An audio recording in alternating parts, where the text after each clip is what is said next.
Deputy O'Dea, are you going to take it in the name of Deputy Cowan? Yes. Basically this relates to the recent announcement. Oh, sorry. My apologies. Yeah, sorry. I was thinking sorry. actually. Go ahead. 13. Apologies. John.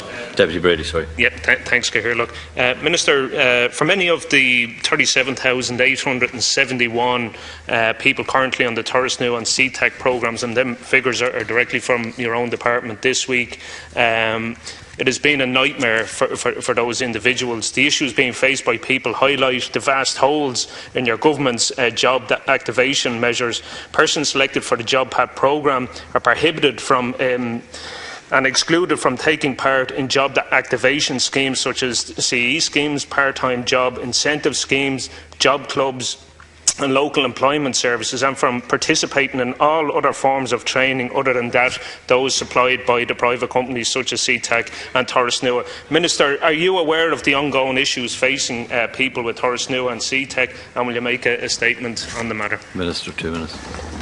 Both job pad companies, Torresnue and CTAC, have considerable experience in successfully delivering employment services. They are very conscious of the challenges faced by people who have been unemployed for a long time and need to provide suitable supports to people to help them back into work. So far, some 38,000 people have been referred to JobPath, and the response has been extremely positive.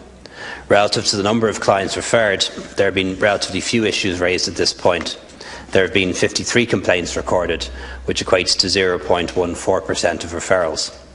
The majority of complaints were about people's initial reluctance to engage with the service in respect to individual customer services experiences where people felt that they weren't treated properly by the officers involved.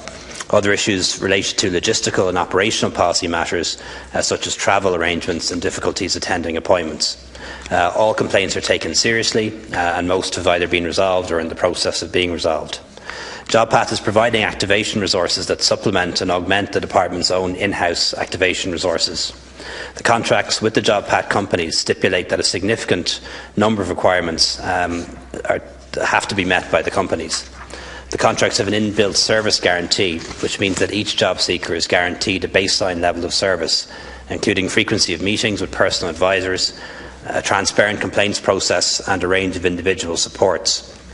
The companies provide a copy of their service statements to each participant at the initial engagement stage, and the companies are subject to regular checks and on-site inspections by the Department to ensure that they are delivering on their contractual obligations.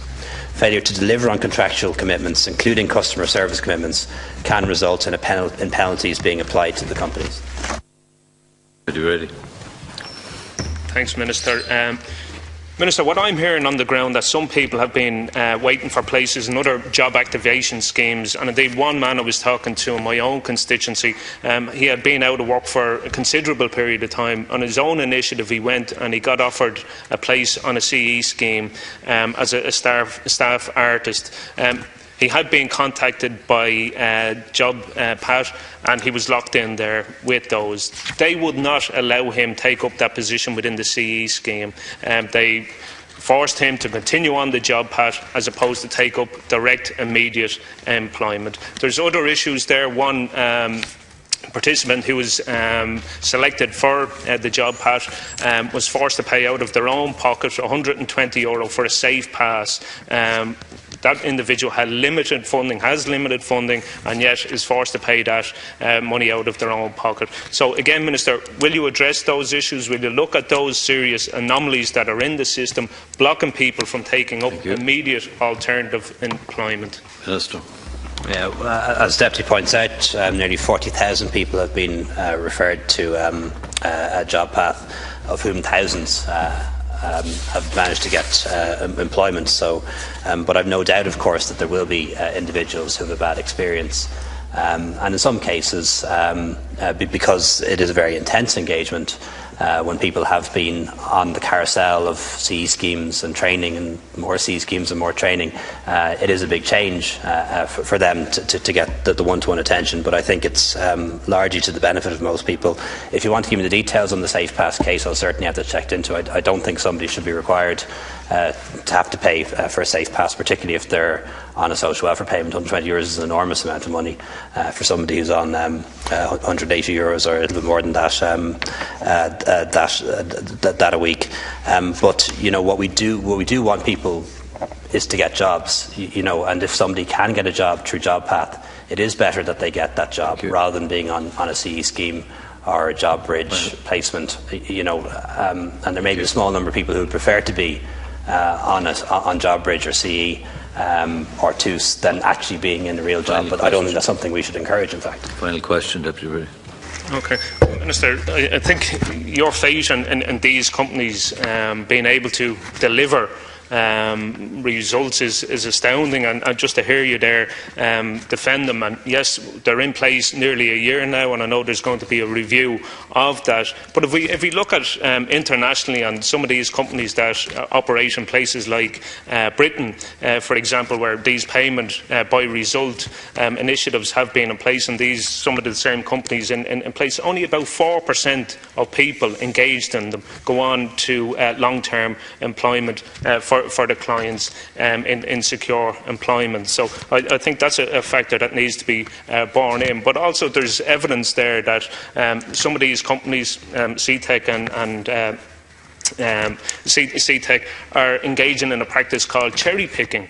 And it's also renowned over in the UK as well, and it's called creaming and parking, where because they receive payments based on results, they are picking easy targets to achieve instant results, and they're parking other cases there that may perceive to be more problematic in terms of achieving results. There is evidence there at this point that practice is starting to creep in here. It's a serious concern that I have around the whole privatisation of this issue, and I think it's something that needs to be looked at. And Minister, are you aware of those issues, and if so, will you address them? Time has run out, and Minister, if you certainly, if the Deputy does have solid or empirical evidence that there is creaming or cherry picking, both I and my officials would like to see and study and examine that evidence, because actually what we've put in place into the contract to avoid that happening is the use of PEC scores, where somebody is assessed by